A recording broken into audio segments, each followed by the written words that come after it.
তো আজকে হচ্ছে চতুর্থী আর আজকে মা সকালেই বললো বেডশিটটা চেঞ্জ করে দিতে, কারণ পুজো তো এসেই গেছে আর পুজোতে নতুন চাদর তো পাততেই হবে। আর এই ভাইরাল চাদরটা আমি কিনেছি মিশো থেকে, তোমরা লিংক লাগলে আমার কমিউনিটি পোস্ট চেক করে নিও। আর সন্ধ্যাবেলা আমি একটু রেডি হয়ে নিয়েছিলাম কারণ আমার একটু বাইরে কাজ ছিল, আর আমি ইচ্ছে করে একটু ইন্দো ওয়েস্টার্ন লুক রেখেছি কারণ আমি ভেবেছিলাম যে কয়েকটা ঠাকুরও দেখবো আশেপাশের। বাট আমাদের আশেপাশের সব ঠাকুরগুলো এখনও উদ্বোধন হয়নি, তো সব গেট খোলেনি, তবুও লাইটিং একটু আধটু ফটো তুললাম। আর এরকম লাইটিং দেখে তো খুবই মজা হচ্ছিল, এত ভালো লাগে এরকম লাইটিং যখন পাড়াতে থাকে। আর এই প্যান্ডেলটায় আমরা অনেকক্ষণই দাঁড়িয়েছিলাম, ভেবেছিলাম যে উদ্বোধন হবে হবে, কিন্তু লাস্ট অবধি হলো না। প্রায় তখন 9:30 বাজে, তো আমরা ব্যাক করলাম, দিয়ে আরেকটা ঠাকুর দেখতে চলে গেলাম। আমরা রাস্তার মধ্যেই যেগুলো পড়েছিল সেগুলোই দেখছিলাম।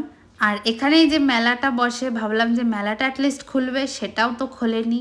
তো যাই হোক, সেখান থেকে ব্যাক করে আমরা আরেকটা ঠাকুর দেখলাম। আর এখানের যে প্যান্ডেলটা খুবই সুন্দর করেছিল। তো যাই হোক, এরকম করে করে আমরা 3-4টে মতন ঠাকুর দেখেছি, বাট এই ঠাকুরটা সবচেয়ে বেশি সুন্দর লেগেছে আমার। আর বাড়ি এসে খেলাম হচ্ছে একটা আইসক্রিম, আর আমি নো স্ট্রিপ লাগিয়েছিলাম কারণ আমার স্কিন কেয়ার তো একদম করা হয়নি। So that's it.